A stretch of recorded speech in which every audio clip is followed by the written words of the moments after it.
Mahalliy og'riqsizlantirish ostida ayolimizni qo'liga ana shu implantni joylaydigan asbob kiritiladi. Ma'lum bir soniyalarda qo'lga joylashtiriladi. Shuni aytib o'tishim kerakki, implantni ta'sir qilish muddati 3 yil hisoblanadi.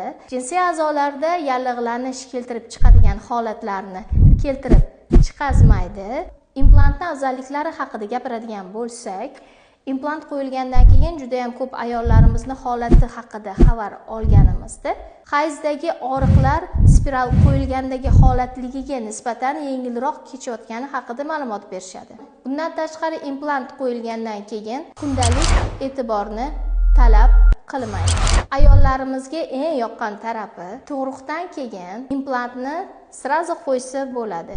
Emiziklik davrida ham implant qo'yish tavsiya beriladi. Kesirvadan keyin spiralga o'xshab 6 oy poylab turilmaydi, ya'ni